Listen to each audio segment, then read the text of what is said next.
guys, welcome back to the Lakeland podcast. Today's special guest, we've got Nick O'Brien, who's a former AFL and VFL player for Essendon. Nick, you want to give us a bit of a backstory on yourself? G'day boys, thanks for having me on.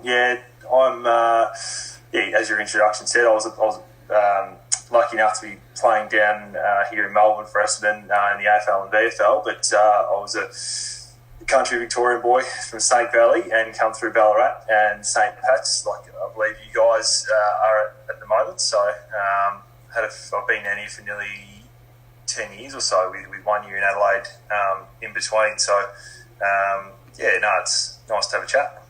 So first question, what got you into footy?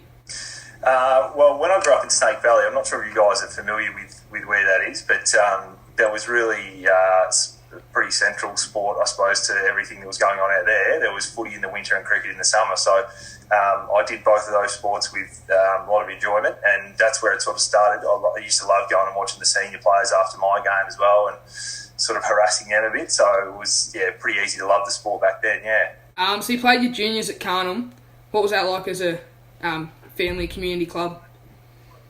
Yeah, it was really good. So as I said, in Snake Valley, you kind of knew everyone there, and even the players from Ballarat who were playing out there, you got to know them really well. And I think for me, country footy was awesome to be around because it was a little bit different to my friends who were playing in Ballarat at the time because we played our juniors and it led straight into the senior games that day. So from a football and netball point of view, everyone was a community together. So I absolutely loved that. I certainly missed that part of it, but Carnham was a really successful club at the time, and that was great to be around, What made you choose, to go to St Pat's? At the time, it was mum and dad's choice.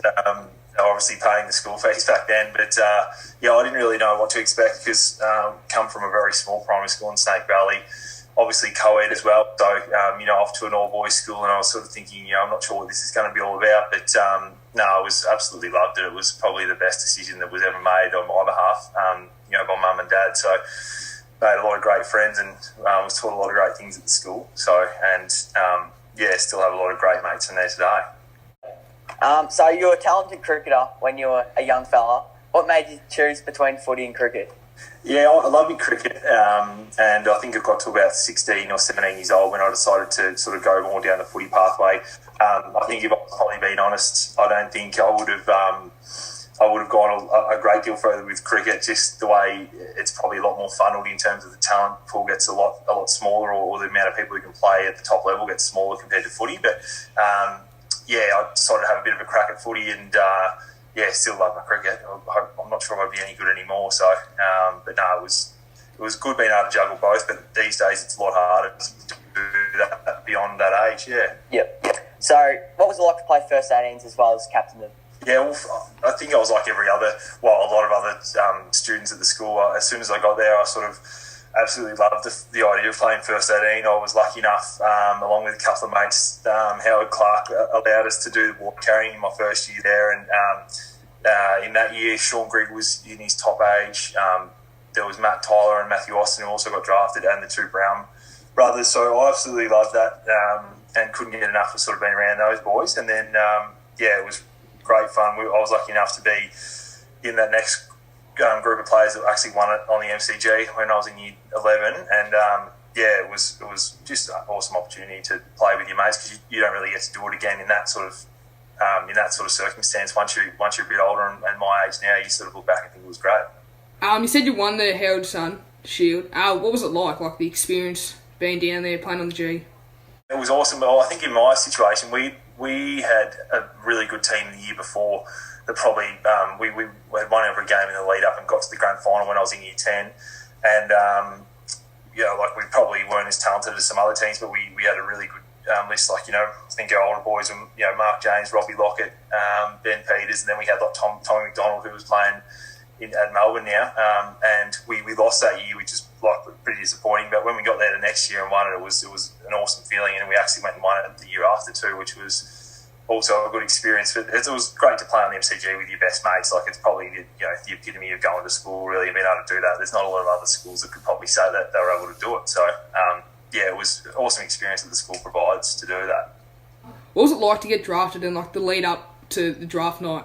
Yeah, it was obviously great to get drafted. The lead up for me was I guess it's a little bit different to different people. I was really good mates with Brad Crouch, and he had he's at Adelaide now. Obviously, he had been pre-listed by GWS and then on-traded to Adelaide, so he was in a situation where he'd already knew, and so I was sort of thinking, geez, it would have been nice to be a bit better player like him and being pre-listed, but I was very nervous leading up to draft day because I wasn't sort of sure either way. I could have easily missed out on the opportunity, and I remember, I think it was Melbourne Demons were looking likely to take me at around pick 52 and 53. They had both those picks, and then they passed, and I thought, Essendon was really the only other club that was showing some real interest, and they got to pick 59, and it stalled on that pick, and they asked for a bit more time. So I'm thinking, geez, if they haven't sort of picked me by now, they're probably thinking of someone else. And then it turns out apparently that they had to request extra time because they didn't know how to pronounce Carlton Linton, my local footy club. So they obviously have to announce that. So apparently that was what happened. But when I was picked, it was such a big relief, and it was an awesome experience to be with your family and friends at that time. What was it like when you got told you're going to play your first game, and like the lead up and the atmosphere around the club? Yeah, well, it was the back end of my first year. So I had started my first year obviously playing in the BFL and had played one or two reasonable games, and there was a period where I nearly got picked to play early in the year when there was like Essendon had the quick backup between playing Carlton and then playing the Anzac Day game. So and I did my Liz Frank ligament in my foot, which cost me about sort of 10 or 12 weeks, and Herdy had said you probably would have played this week if you were fit, and I was thinking, oh geez, that's frustrating. But when I got back, I got back into the groove a bit, and I think it was the second last round against Richmond. I'd played a reasonable game against Port Melbourne in the VFL, and Herdy asked me into the office, and I'd been close-ish for a couple of weeks, and then he sort of said it, and when he said I was playing, I was obviously just elated because I probably didn't expect to play in my first year, and it's one of those things where you just realise that all of the work you put in over the years and your family had helped you. It got to the point where you were playing. So obviously telling my friends and family was pretty special, and then Herdy organised for my family to come into the rooms before the game, and Dad was able to present my jumper to me, which was a really special moment. I had all the family, brothers and sister in there, and then after the game, to have just completed the first game was awesome. We lost that one and the one next week, but it was just it's really special to run out in those big games against Richmond and Collingwood because there's obviously big crowds and things like that. Sweet. So you kicked your first goal in your first AFL game. What was that like? Yeah, it was a bit of a fluke really. Like I started on the bench, and I think I come on about 5 minutes in, and I was just lucky enough. I was playing sort of half forward, and the ball had been kicked into the goal square, and there was a bit of about 3 or 4 blokes on top of the footy, and Leroy Jetta, who was pretty sort of crafty, he was able just to flick the ball out to me, and I grabbed it and kicked it just on the goal line, and I sort of ran around like I'd kicked it from the pocket, but it was pretty it was a bit of a fluke, but a good moment as well to finally get one on the board straight away. So you went to the SANFL with Woodford West Torrens for a year. What was that like? Yeah, it was probably one of the best things I've ever done from a footy point of view, like in terms of being delisted from Essendon, which was disappointing, but that's the way things go. And thought, what do I do next? I think it was really good just to get away from Melbourne and get away from probably the footy club environment there, and then go to Woodville, who were such a brilliant club. They've got a great culture, and they've had a really good culture of success over there. So I was lucky enough to spend a year living with Crouchy and his brother Matt, and sort of spent some time with them for the first time in a while. And Woodville were a strong club that year. We actually finished on top, and were heavy favourites to win the grand final and got beaten. But it was a great experience getting over there. Footy's they're very mad about the footy at state league level there, so that was good. Yeah, you also had a great year there too, yourself. Going high in the League BNF. What was that like?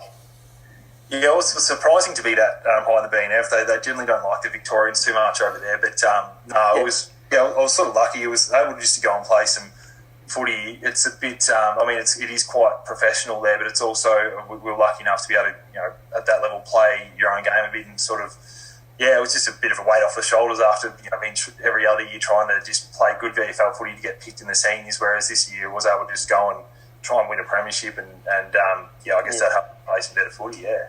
Rightio. To come back to the Dons and to captain the VFL side, did you feel that there was any extra pressure or expectations? Yeah, it's a bit of a different setup really when we come back to the VFL again, and I was playing at an AFL line club. Albeit it was great to come back to Essendon because I've got a lot of gratitude to the club for the opportunities they've given me. So to come back and captain was really good. I think it's also designed around I guess being an environment where the AFL players can get the best out of themselves there, but also then the younger VFL players can come through. So I never really went back there with intentions to get redrafted or anything, but it was nice to come back and sort of have a year. We had a relatively solid year, and still feel connected to the club. Yeah. So that should do it. Thanks a lot, Nick, for coming on the potty. No worries. Yeah. So go have a look at our Instagram. We've got link in our bio for all our Spotify, YouTube, everything, the lot. But yeah, thanks a lot, Nick. Thanks a lot. Cheers, Nick.